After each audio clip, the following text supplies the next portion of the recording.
Good morning, good people. Good morning. Coming to you with another intention for today. The verse of today is Romans chapter 12, verse 15. Very familiar. Rejoice with those who rejoice and weep with those who weep. Very familiar passage of scripture. We often quote this when our friends are going through, especially times of sorrow, especially at times of loss of a loved one. And it's really important that we rejoice with those who rejoice and weep with those who weep, because that is an extension of Christ's love towards other. But I wonder how often we do that for others, but don't allow others to do that for us. If you're anything like me, I'm pretty private when it comes to my own suffering. I will rejoice with others and I will weep with others, but when it comes to my own stuff, I don't do that so well. I suffer in silence, and even the things that could be celebrated, I don't do those out loud. I sort of keep those things to myself. But how can others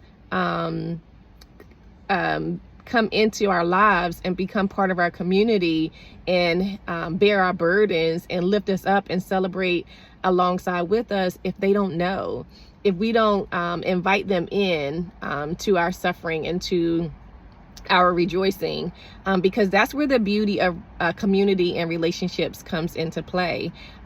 If we are bearing one another's burdens and considering others more highly than ourselves, it gives others the opportunity to sit with us in the ashes, to learn how to empathize, to learn how to celebrate, even if you're going through something that's really hard yourself. And, sometimes I know for me, I don't want to burden other people. I don't want to make them feel like they have to do things for me. And often I also just want to cover the people who I'm suffering alongside of. Sometimes suffering is not an isolated incident and there are other people who are involved, and I just don't want other people to, be brought into that. But I think that there's a way that we do that with grace and still be able to honor the other person, especially if you're just talking about it from your own standpoint.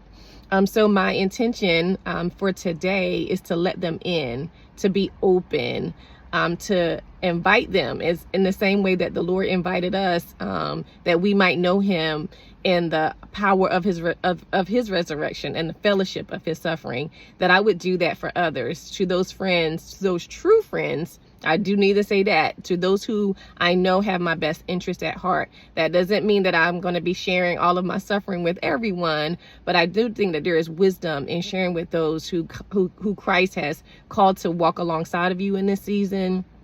Who can cover and pray for you, and even encourage you in those moments. There's wisdom in sharing that with them. So that's my intention today, is to let them in, that they might also become a part of my community of rejoicing and with weeping. Have a great day on purpose.